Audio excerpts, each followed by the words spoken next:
The privilege of a lifetime is to become who you truly are. When Carl Jung spoke about valuing yourself, he was not handing out feel-good advice for a vision board. He was pointing to a psychological truth most people avoid. We live in a world where the majority are willing to bargain away their own worth for the illusion of belonging. They accept less than they deserve, not because the world is cruel, but because they secretly believe they cannot do better. To value yourself is to set an internal standard so firm that you are prepared to lose people, opportunities, and comforts that do not meet it. This is not stubbornness. It is a recognition that your time, energy, and presence are finite, and giving them to the wrong places will quietly bankrupt you. From a psychological point of view, the signals we send about our worth are not in our words but in our choices. If you keep tolerating disrespect, you are broadcasting that it is acceptable.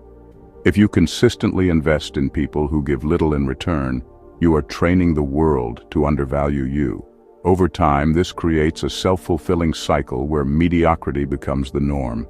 Valuing yourself interrupts that cycle. It shifts your behavior, your perception, and even your emotional patterns. You start filtering out the noise before it reaches you, and because human beings are drawn to congruence, the ones who share your depth and standards are naturally pulled in. The best is not found by chasing. It is found by becoming the person it cannot ignore. Stick with me, let's explore deeper. Number 1, valuing yourself begins when you stop trading your dignity for crumbs of approval. That is the moment you stop begging for a seat at the table where you do not belong and start building a table of your own. The truth is, many people are willing to shrink themselves just to be tolerated. They tolerate bad relationships, disrespect at work, or fake friendships because the silence of being alone feels more frightening than the noise of being disrespected. From a psychological standpoint, this is not weakness. It is conditioning. We are wired to seek belonging, but in the wrong environment, this instinct works against us. When you are desperate for validation, you start performing for it. You laugh at jokes that are not funny, agree with opinions you do not believe, and accept treatment that leaves you feeling smaller. Over time, your nervous system learns to equate being accepted with staying safe, even if that acceptance is built on you abandoning yourself. Philosophers have warned about this for centuries. Nietzsche once said that the individual has to fight to avoid being crushed by the collective. In other words, if you keep bending yourself to fit in, you lose the very self you are trying to have accepted. Here is the brutal truth. People can smell desperation. It is not mystical, it is psychology. Humans subconsciously read micro-signals, tone, posture, the hesitation in your voice, and they form conclusions about your worth before you even realize you are showing it. Healthy people sense neediness and back away. Unhealthy people sense it and see opportunity. They feed on it. They test your boundaries, drain your energy, and make you think you should be grateful for their scraps. Picture this. You are in a group of colleagues after work. Someone makes a joke at your expense. If you value yourself, you will address it or disengage without apology. If you are starved for approval, you will force a laugh and hope they like you more. The first response communicates self-respect. The second teaches them that disrespect is the price of your company. Valuing yourself is not arrogance. It is setting a standard so high that the wrong people cannot reach it and the right ones do not want to fall short of it. When you stop trading dignity for approval, you do not just protect your worth, you create the conditions where only the best can enter your life. Number 2. The person who has self-worth does not need to announce it. You can sense it the moment they walk into a room. They do not try to impress, yet people notice them. They do not demand respect, yet it is given without question. This is what I call quiet authority, a presence that does not shout, but still shifts the atmosphere. Psychology explains part of this through the concept of congruence. When your inner belief about yourself matches your outward behavior, people trust what they see. Your posture, your tone, and even the pauses in your speech communicate that you know who you are. This alignment is rare, and because it is rare, it stands out.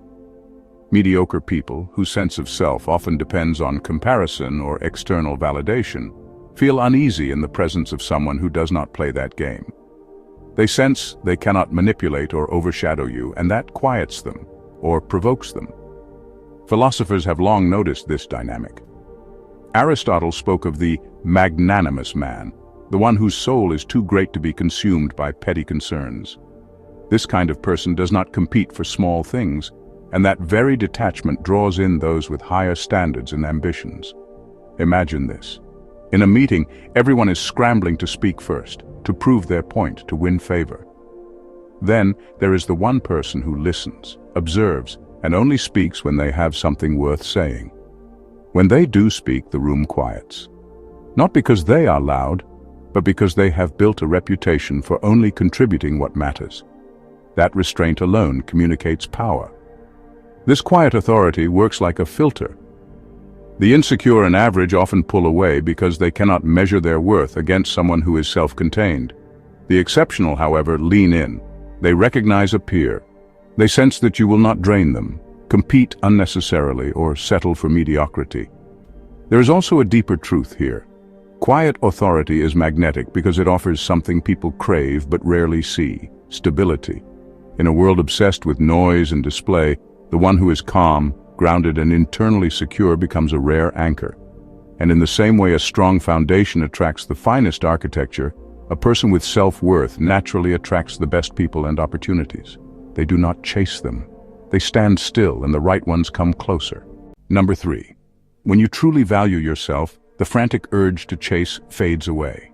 You stop running after people, opportunities, and validation as if they were the air you need to breathe. Instead, something strange happens. The more secure you are in your own worth, the more the right things begin to find their way to you. It is not magic. It is the same psychological principle that makes confident people seem magnetic. They project stability, and stability is attractive. Think about gravity. It does not scream for attention. It does not chase planets around space. It simply exists in its full strength, and everything that belongs in its orbit comes closer. That is how true worth works. It is silent, inevitable, and unforced. When you value yourself, you are no longer broadcasting desperation. Desperation pushes things away. Calm assurance draws them in. In philosophy, this can be seen in the writings of Lao Tzu, who spoke of the power of stillness. The strongest leaders, he said, lead without needing to force their authority. In psychology, this ties into self-determination theory. People are drawn to those who appear to act from their own values and inner compass, rather than from a hunger for approval. Picture this. 2 people are interested in the same role at work. One is constantly emailing, over-explaining, and showing visible anxiety about being chosen. The other prepares quietly, does their work exceptionally, and lets their results speak. When the decision is made, it is the second person who stands out. Why? Because we trust those who do not seem desperate to be chosen. Chasing often tells the world you believe you cannot attract what you want without force. Valuing yourself tells the world you believe you are worth finding. This shift changes how you speak, how you enter a room, and even the energy you leave behind when you walk out. People sense it, often without realizing why. In the end, gravity is effortless because it is simply being what it is. When you learn to do the same, to live in your worth without begging the world to notice, you will find that the best people, opportunities, and experiences have been circling, waiting for the moment you finally stood still. Number 4. Most people unknowingly negotiate their value down to avoid loneliness. Most people will never admit it, but they bargain with their own worth every day. They stay in relationships that drain them, keep friends who secretly resent them, or accept treatment they know is beneath them. Why? Because the idea of being alone feels unbearable. Loneliness whispers that any company is better than none, and many believe it. Without realizing it, they start negotiating their value down just to keep someone around. Psychology explains this as a survival instinct gone wrong. Humans are wired for connection. Our ancestors needed the tribe to stay alive, so our brains evolved to fear isolation. But in the modern world, that same fear can keep us stuck in what I call counterfeit connections. Relationships that imitate closeness but lack real respect or reciprocity. They look fine from the outside, but inside they leave you empty. Philosophy has warned us about this trap for centuries. The Stoics taught that it is better to be alone in truth than surrounded by falsehood. Epictetus put it simply, if you wish to improve, be content to be thought foolish and stupid. In other words, be willing to lose approval if it means keeping your integrity. Picture this. You have a group of friends you have known for years. You laugh together, but the moment you share your real struggles, they mock or dismiss you. You tell yourself it is just their humor, but deep down, you know you cannot be your full self around them. If you value yourself, you will walk away. Not angrily, not to punish them, but because you understand that your inner peace is worth more than fitting in. Choosing solitude over counterfeit connection is not easy. At first, the silence feels heavy. The phone does not buzz as much. Weekends look emptier, and you may question if you made the right choice. But here is the shift. In that silence, you stop being drained by the wrong people and start becoming visible to the right ones. Valuing yourself is not about avoiding connection. It is about refusing to pay for it with your dignity. The moment you stop negotiating your worth for the comfort of company, you clear the space for real, respectful, and nourishing connections to enter. And those are worth waiting for. Number 5. True self-worth forces you to face your shadow. If you avoid your flaws, you will always tolerate people who exploit them.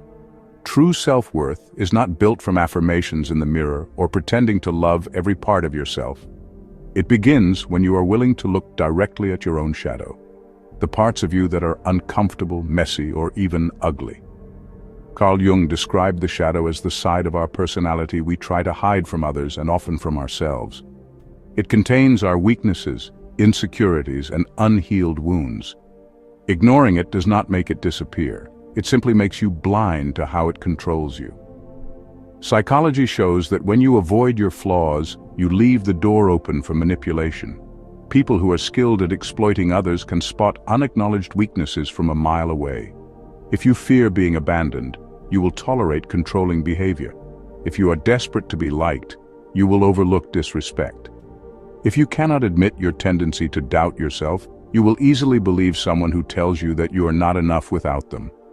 Philosophers have warned of this for centuries. Socrates famously said, "The unexamined life is not worth living." Examining your life means not only celebrating your strengths, but also naming the ways you sabotage yourself. Without this honesty, you cannot protect your value because you will not even know where it is being leaked. Imagine this. A person knows deep down that they fear confrontation.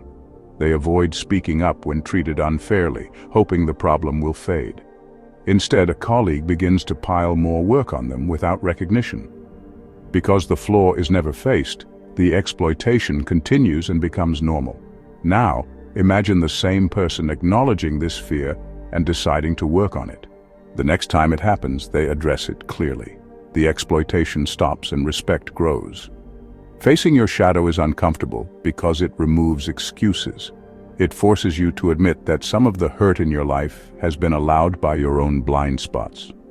But this is also where real self-worth is born. When you know your flaws, you are not afraid of them being exposed. You know where you are vulnerable and you guard those areas. True self-worth is not the absence of flaws. It is the courage to see them, own them, and make sure no one uses them as a weapon against you. That courage changes everything. Number 6. The best is not just out there waiting to be attracted. It must be earned by becoming the type of person the best naturally seeks. The best is not sitting somewhere in the world waiting to be picked up like a prize on a shelf. The best, whether it is a relationship, a career opportunity, or a rare friendship, is drawn to people who have already done the work to meet it on equal ground. This is where most people get it wrong. They believe attraction is about wishing, manifesting, or simply holding out for the right moment. In reality, attraction operates like a mirror. You get what reflects who you are. Psychology backs this up through the principle of reciprocity in relationships. People naturally match the energy, values, and behavior they encounter. If you want the best, you must speak its language. That means building the habits, mindset, and self-respect that make you a natural fit for excellence.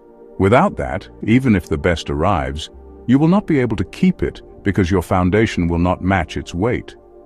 Philosophers have long understood this. Aristotle wrote about virtue ethics, the idea that good fortune and high-quality relationships flow from developing inner character. You do not stumble into greatness, you grow into it. Picture this.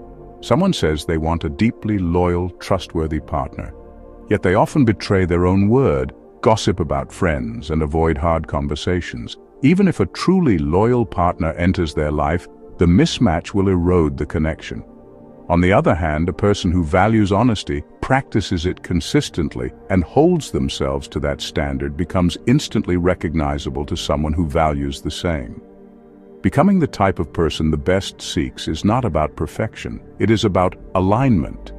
You stop asking, "How do I get what I want?" and start asking, "Am I someone it would choose?" That shift changes everything. It sharpens your boundaries, improves your judgment, and raises your daily standards. The truth is, the best is not impressed by longing. It responds to readiness. When your habits, mindset, and presence match the quality of what you seek, you no longer have to chase it. You simply become the person it was always looking for. And when that happens, it stays. Number 7. Self-value rewires your filters. Self-value does something remarkable to your mind. It quietly rewires your internal filters. You no longer spend energy wrestling with whether someone respects you or whether an opportunity is worth taking. Those decisions start happening before you even consciously think about them. It is as if your brain has learned to reject anything beneath your standard, the way the immune system rejects a harmful virus. Psychologists might explain this through the concept of selective attention. The human brain cannot process every bit of information around it, so it filters for what it considers important. If you value yourself, your importance filter changes. Disrespect, dishonesty, or mediocrity no longer even register as appealing options. You are not tempted because they do not pass through your mental doorway. Philosophers like Marcus Aurelius understood this centuries ago. He wrote that the soul becomes dyed with the color of its thoughts. In other words, what you focus on shapes what you are able to see. Raise your standard, and your perception naturally adjusts to that new color. Picture this.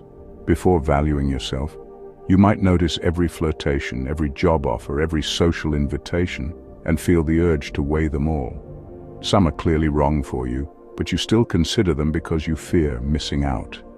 After self-value takes root, many of those same things do not even make it onto your radar. You walk into a room and instantly gravitate toward the few people whose energy matches yours. You read a job description and close the tab halfway through because you can already tell it will waste your time. This is not arrogance, it is efficiency.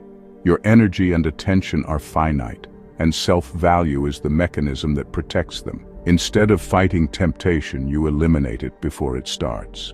You do not have to keep saying no to the wrong things because they stop looking like options in the first place. Over time, this rewiring creates a self-reinforcing cycle. You invest only in what is aligned, which produces better results, which further affirms your worth, which tightens your filter even more. The wrong things fade from your perception, and the right things stand out like a beacon. That is the hidden power of self-value. It changes not just what you choose, but what you are able to see. Number 8. People mirror how you treat yourself. People are constantly reading cues about how to treat you, and those cues often come from the way you treat yourself. It is rarely about what you say. You can declare that you deserve respect all day, but if your actions tell a different story, people will believe your actions. If you set your value low, the world is not going to negotiate on your behalf. Most people will not say, "You deserve more than you think." They will simply accept the discount. Psychology explains this through social learning theory. Humans watch and imitate behavior, especially when it comes to relationships. If you show that you tolerate being overlooked, interrupted, or undervalued, others quickly learn that is the standard you allow. It is not always malicious. Sometimes people are just responding to the environment you create. But for those with selfish intentions, your low self-value is an open invitation to take advantage. Philosophers like Michel de Montaigne understood this truth long before psychology named it. He wrote that no one can make you feel inferior without your consent, not in the emotional sense, but in the practical one. People can only operate at the level you permit. Imagine you are at work and consistently stay late to finish tasks for others without being acknowledged. At first, people might be grateful. Over time, it becomes expected. You have taught them that your time is worth less, so they stop considering it as valuable. The reverse is also true. When you treat yourself as valuable, guarding your time, speaking up when necessary, and declining what drains you, people take note. They may test those boundaries at first, but if you enforce them consistently, the respect becomes natural. Here is the uncomfortable reality. Life rarely rewards underpricing. If you make it clear that you will settle for less, less is exactly what you will get. But when you raise your value and act accordingly, you do not need to demand more. It becomes the only way others can interact with you. Your treatment of yourself is the first negotiation in every relationship you have. Set the price too low, and you will attract bargain hunters. Set it at what you are truly worth, and you will filter out everyone who cannot afford the cost of your presence. Number 9. When you deeply value yourself, rejection stops feeling like loss and starts feeling like filtration. When you truly value yourself, rejection stops cutting so deeply. It no longer feels like something has been taken from you. Instead, it feels like a natural process of filtration, as if life is sorting out what does not belong before it ever has the chance to weigh you down. Most people experience rejection as proof that they are not enough. This is because their sense of worth is externally anchored. They believe their value depends on who chooses them, hires them, or validates them. Psychology calls this an external locus of control, where self-esteem rises and falls with outside opinion. But when you develop self-value from the inside out, rejection no longer threatens your foundation. You know you are still you, and you know your worth is intact. Philosophy echoes this idea. The Stoics taught that we should only be concerned with what is within our control. Whether someone accepts you is outside of that boundary. What is in your control is the standard you hold and the way you show up. If someone steps away, they are revealing that they do not align with that standard. That is filtration, not failure. Picture this. You go for a job interview and give your best performance. The company chooses someone else. Before, you might spiral into self-doubt, picking apart your flaws. Now you understand that their choice says more about what they're looking for than about your capability. You want to work somewhere that recognizes your value. If they do not, they have just removed themselves from your path. This shift also changes relationships. When you value yourself, a friend who stops calling or a partner who leaves is not automatically a tragedy. It is a sign that they were not the right fit for the space you are building. It clears the room for those who are.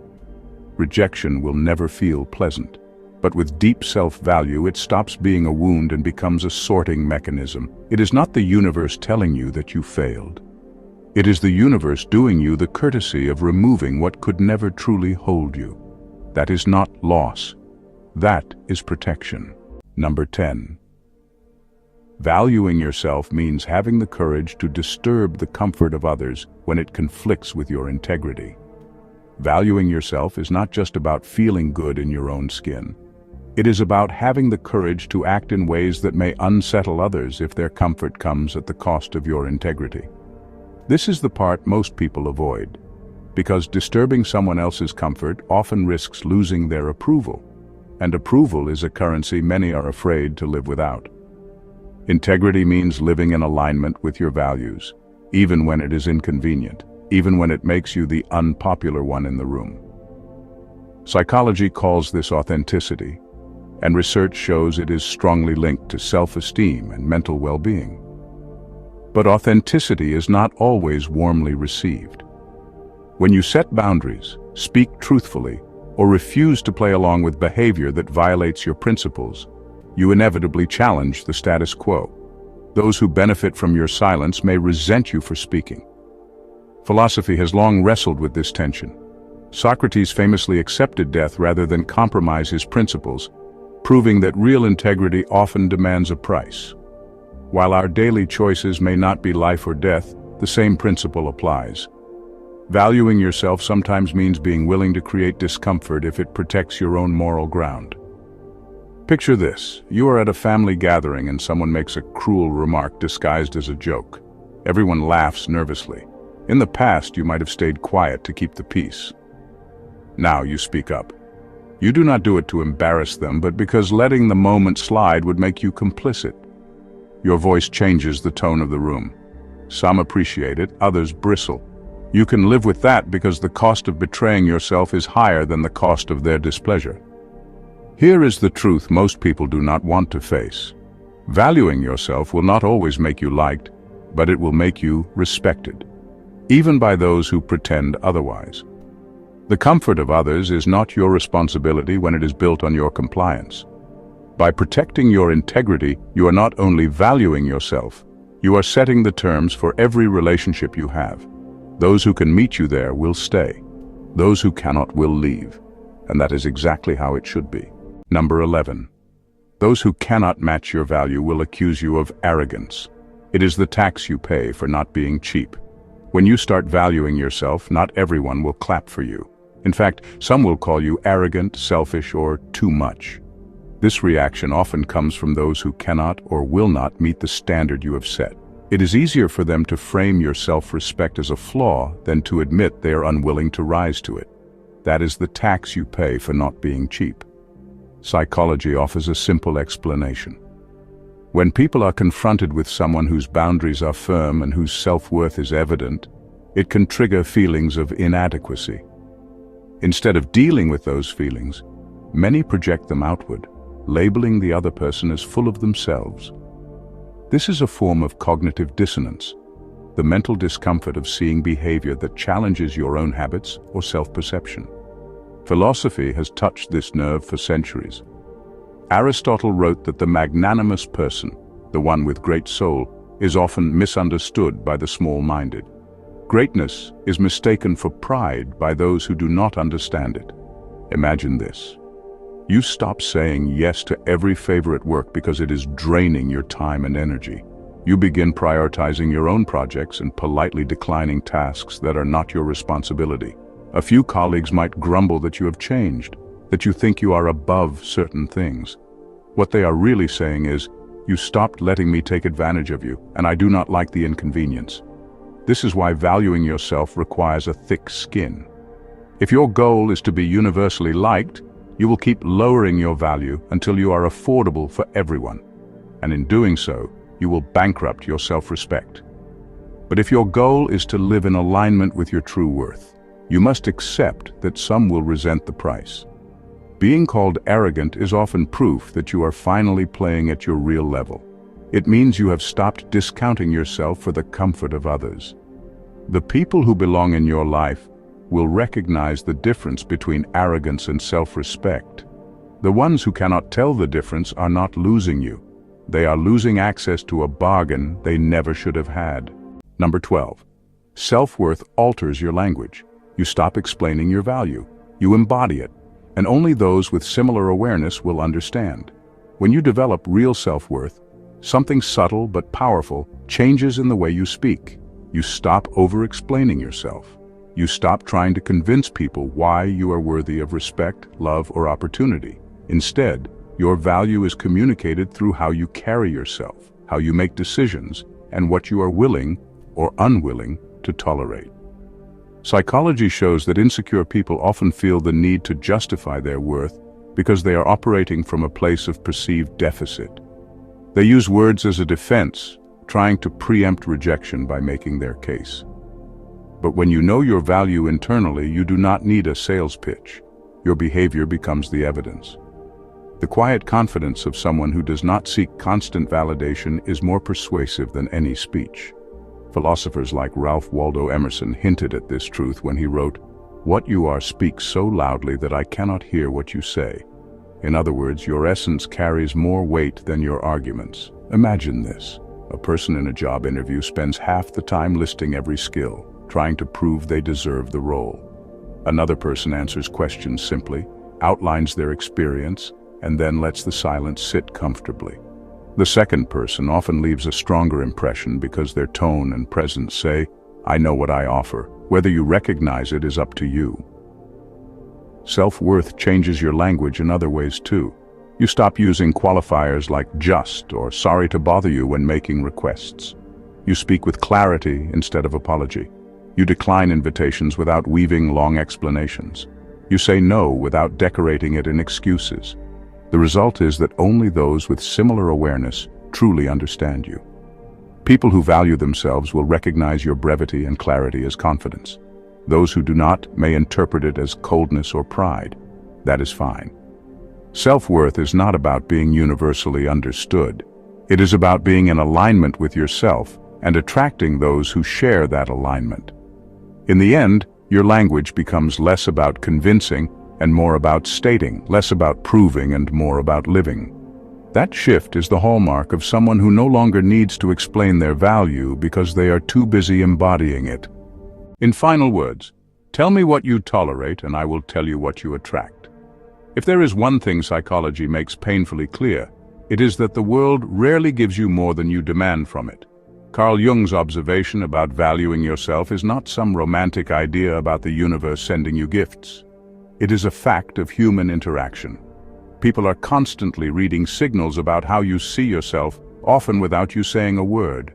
Your posture, tone, decisions, and boundaries all broadcast your internal price tag. When you value yourself, you send a message that you are not available for exploitation or shallow transactions. You stop over-explaining your worth because worth that is real does not need convincing. The effect is subtle but powerful.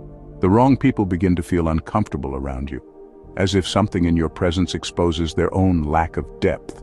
The right people feel drawn in, not because you are chasing them, but because they recognize themselves in you. Neuroscience tells us that the brain filters reality through expectations. Raise your self-value and you literally rewire your perception. You stop noticing what is beneath your standard the same way your ears stop hearing background noise. Over time, this shift changes the people you meet, the opportunities you notice, and the choices you make. Valuing yourself is not about arrogance or waiting for life to deliver perfection. It is about creating conditions where the best has room to find you.